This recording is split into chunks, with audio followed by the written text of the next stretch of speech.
43 días después se hizo posible. La Cámara de Representantes de los Estados Unidos ha aprobado el proyecto de ley de financiación para poner fin al cierre de gobierno más largo de la historia del país. Posteriormente se enviaba al despacho oval de la Casa Blanca para que el presidente Donald Trump firmara y promulgara una votación final que era de 222 a 209, 222 votos a favor de esa reapertura del gobierno después de ese récord de 43 días de inoperancia, de inactividad, y con 6 demócratas que rompían filas para respaldar la medida impulsada por los republicanos. Cierre de gobierno que ha durado casi un mes y medio, el más largo de la historia de la democracia estadounidense, y que ha afectado a miles de vuelos domésticos, y así como la paralización de salarios de 1,3 millones de trabajadores federales. Este era el momento en el que Donald Trump firmaba y celebraba poner fin a esta pesadilla.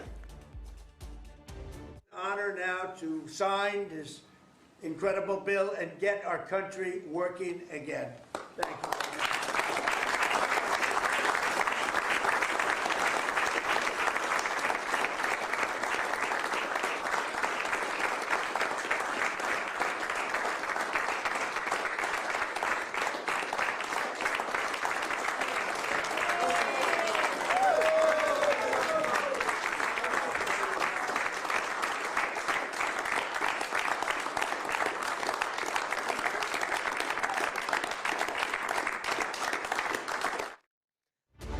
Un momento en el que el proyecto de ley que garantiza a partir de ahora la financiación de la mayoría de agencias federales, que eso sí se agotará el 30 de enero a la medianoche. La medida establece disposiciones para revertir los recientes despidos de empleados federales, garantiza el pago retroactivo a los empleados y financia el gobierno hasta ese 30 de enero. Eso sí, no aborda la expiración de los créditos fiscales para la atención médica, lo cual obliga a los demócratas a conformarse con la votación prometida sobre el tema a mediados de diciembre.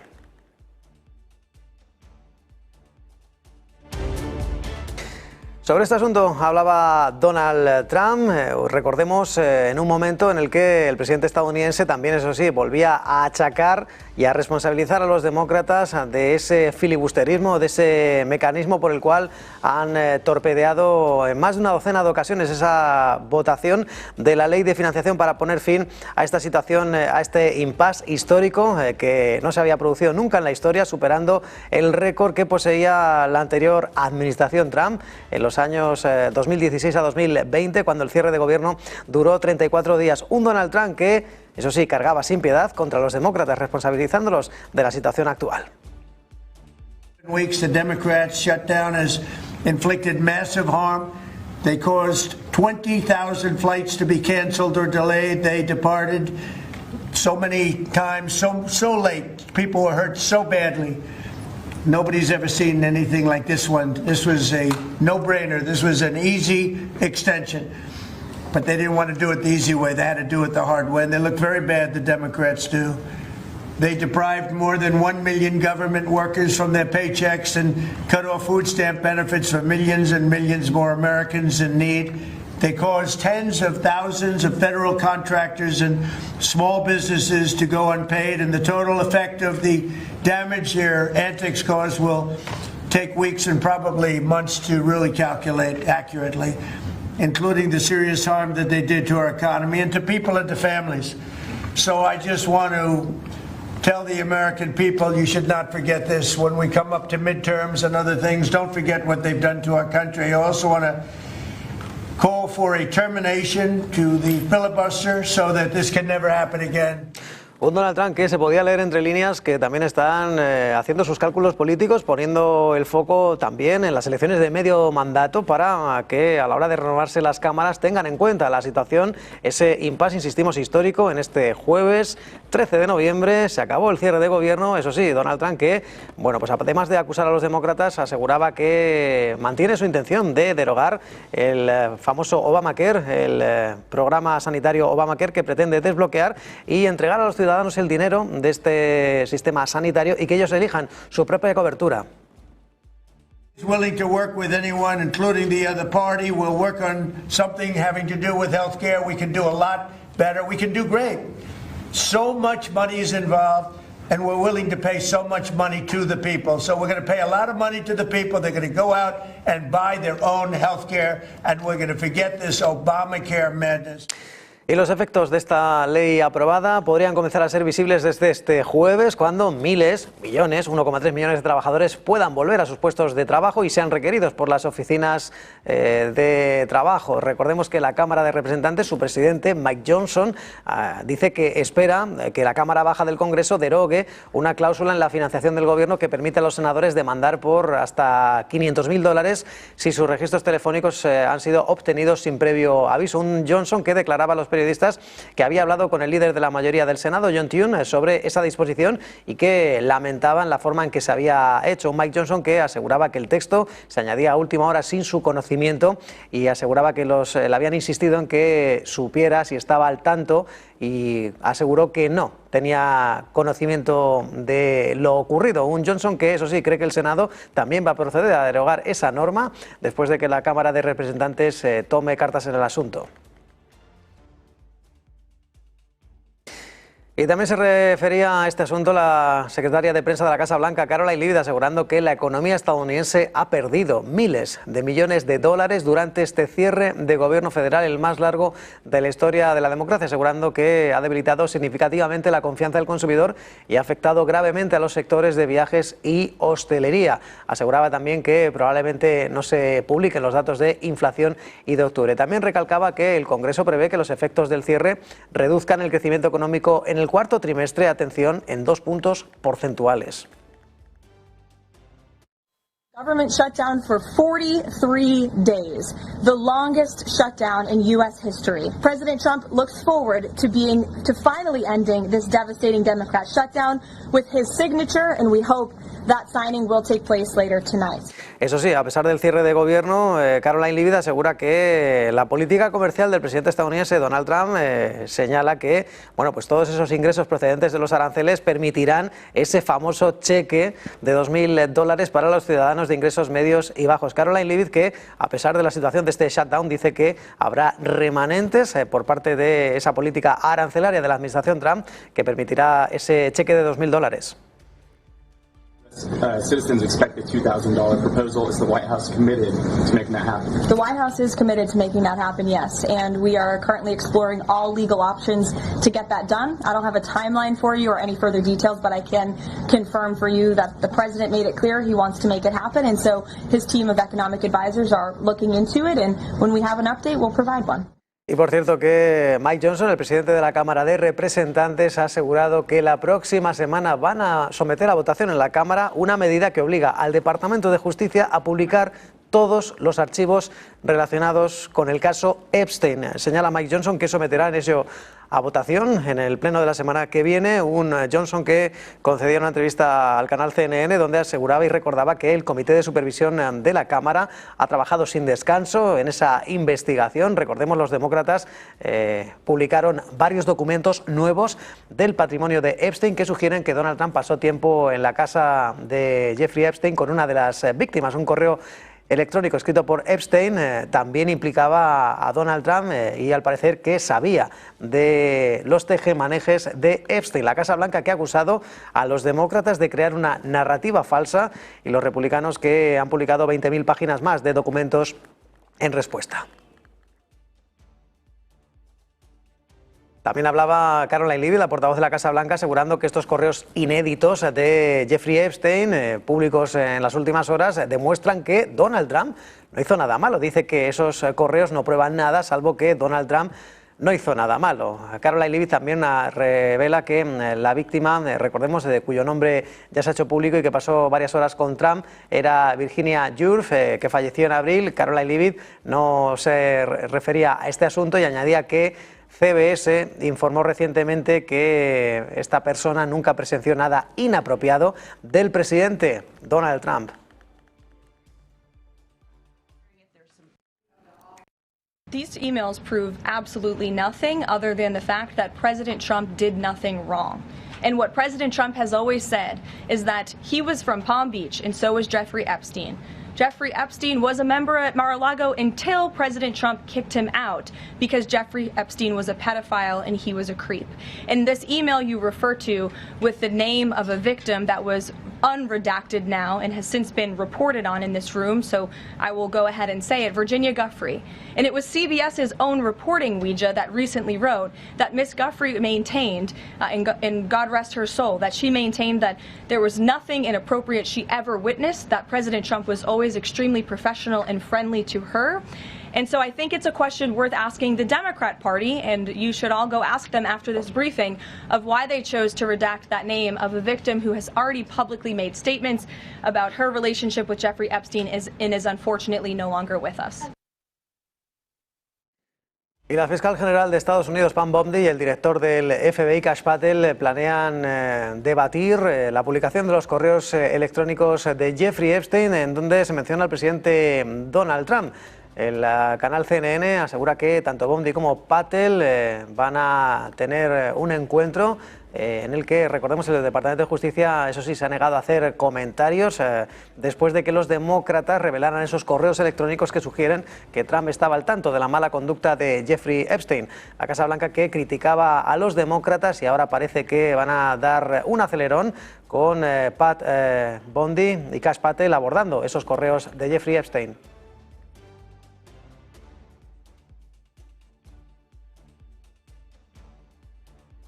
Por cierto, que el propio Kash Patel, el director del FBI, del Buró Federal de Investigación estadounidense, ha asegurado que China se ha comprometido a detener la producción de productos químicos utilizados para fabricar fentanilo. Todo ello después de las conversaciones entre Donald Trump y Xi Jinping, asegurando que Pekín ha identificado y listado completamente 13 productos que se utilizan para fabricar fentanilo, y añadía que esas sustancias están ahora prohibidas y por lo tanto no serán utilizadas por las organizaciones narcotraficantes mexicanas ni por ninguna otra organización narcotraficante del mundo. Según Patel, este acuerdo se alcanza durante esas reuniones en Pekín entre el Ministerio de Seguridad Pública y asegura que es un logro histórico, el primero de este tipo por parte de cualquier presidente estadounidense.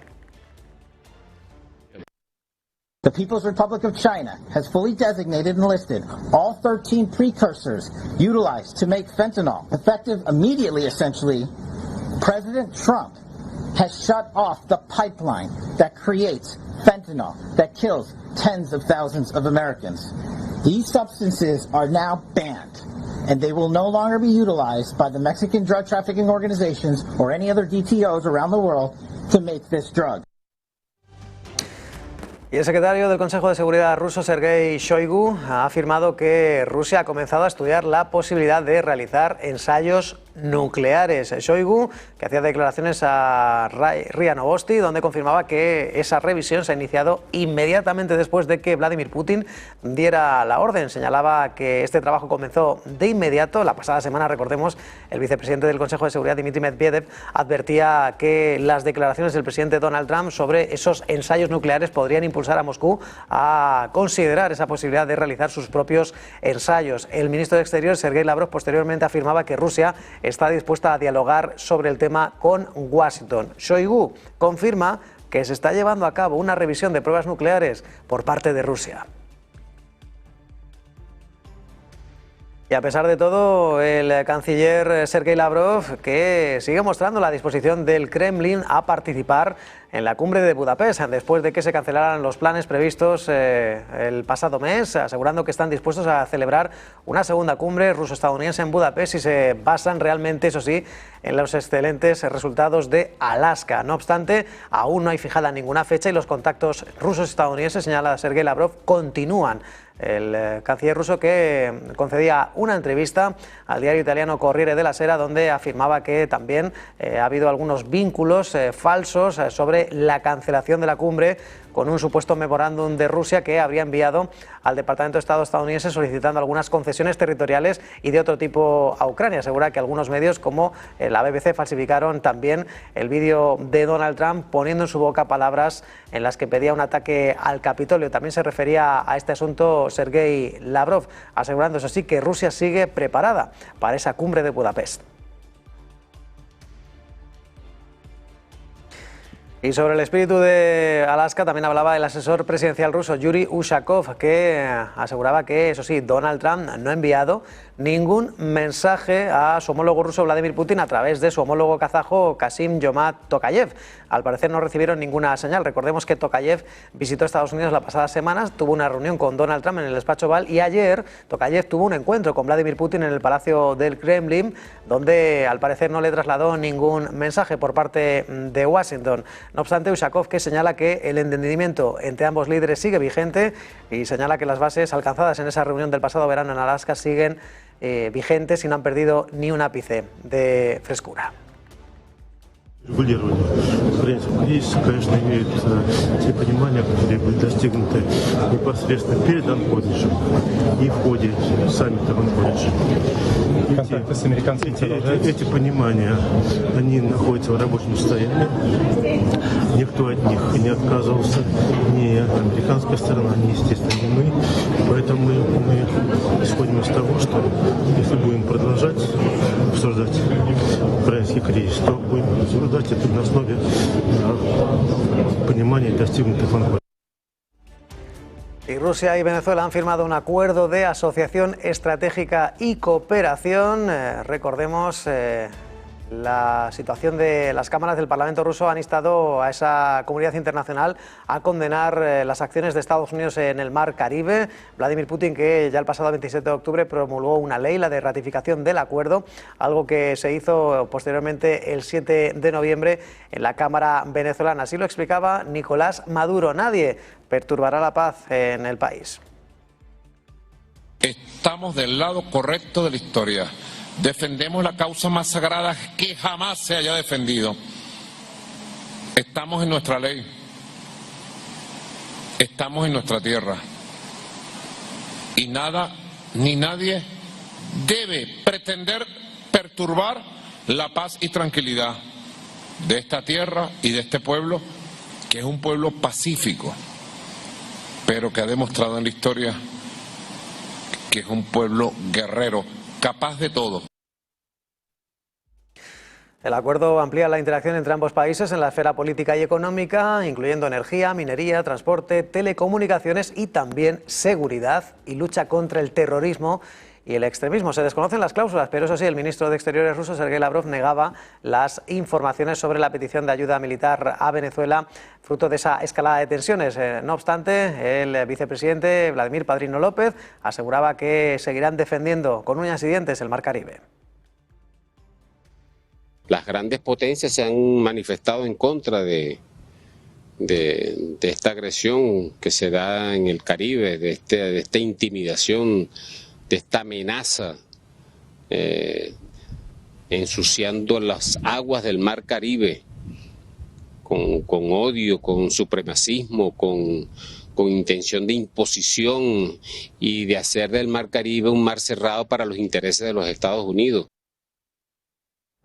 La ofensiva contra el narcotráfico en el Mar Caribe por parte de Estados Unidos ha motivado la retirada de intercambio de información por parte de Colombia, también al parecer, según señalaban algunos medios, por parte de Reino Unido, algo que ha negado en las últimas horas el secretario de Estado estadounidense, Marco Rubio, negando que Londres haya dejado de compartir información de inteligencia en torno a las embarcaciones de narcotráfico con Washington debido a esa preocupación por unos ataques militares de la administración Trump en el Caribe contra esos cárteles de la droga. Rubio, que niega que Reino Unido haya dejado de compartir información sensible con Estados Unidos. They've not discussed it with me. Maybe they've expressed it to the media, but they haven't with me directly. I think other ones are aware of what's happening, but I don't think no one's raised it with me directly. Certainly didn't raise it today. It didn't come up one time. Y los ministros de Energía y Justicia de Ucrania han presentado su renuncia después de verse involucrados en un escándalo de corrupción relacionado con contratos millonarios en el sector energético. Svitlana Grinchuk, la titular de Energía, y German Galushenko de Justicia han dejado sus cargos poco después de que el presidente Volodymyr Zelensky dijera públicamente que ninguno podía seguir en funciones tras revelarse estas investigaciones sobre el desvío de fondos públicos de la empresa nuclear Energoatom. Zelensky, que declaraba que estos hechos ponen en entredicho la confianza del gobierno y la credibilidad de Ucrania ante sus socios internacionales. Буде очищення та перезавантаження управління Енергоатомом. Друге, Я вважаю, що міністр юстиції та міністр енергетики не можуть залишатися на посадах. Це питання, зокрема, і довіри. Якщо є звинувачення, на них треба відповідати. Рішення про відсторонення від посади оперативне, найбільш швидке. Я попросив прем'єр-міністра України, щоб були заяви про відставку від цих міністрів. Я прошу депутатів Верховної Ради підтримати ці заяви.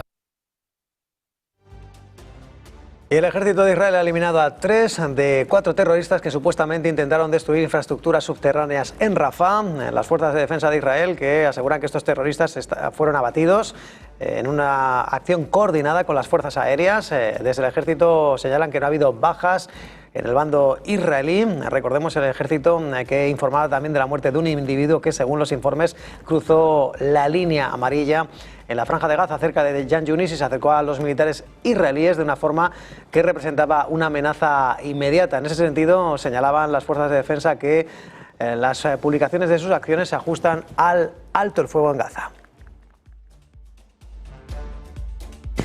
Y el presidente israelí Isaac Herzog ha comunicado que recibió una carta del presidente estadounidense Donald Trump en la que le hace una petición oficial para que indulte al primer ministro israelí Benjamin Netanyahu, juzgado por corrupción. En esa misiva Trump explica que Netanyahu ha sido un primer ministro formidable y decisivo durante la guerra y ahora está guiando a Israel hacia una era de paz y por ello solicita el perdón. El gabinete del presidente israelí que ha señalado en un comunicado que Herzog tiene en la más alta estima al presidente Trump y le reitera su profundo agradecimiento por su firme apoyo a Israel, aunque incide en que la presidencia ha dejado claro en todo momento que quien desea obtener un indulto presidencial debe presentar una solicitud formal de acuerdo con los debidos procedimientos. Netanyahu, recordemos que aún no ha sido condenado, tiene 3 causas judiciales abiertas, los casos 1000 y 2000 por fraude y abuso de confianza y el 4000, considerado el más grave y que gira en torno a un presunto acuerdo de soborno entre Netanyahu y el empresario Shaul Elovik, que controlaba la empresa de telecomunicaciones Besek y el sitio web Walla News, y del cual se benefició económicamente a cambio de una cobertura favorable.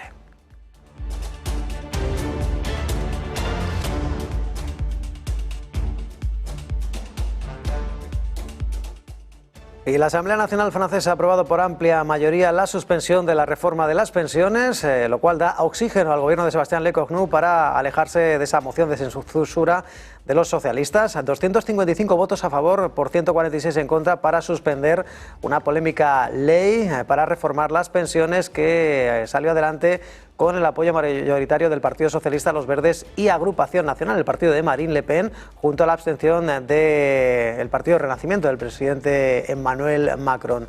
Votos en contra de la suspensión por parte de la izquierda radical, la Francia insumisa de Marine Le Pen, de Jean-Luc Mélenchon y de los comunistas.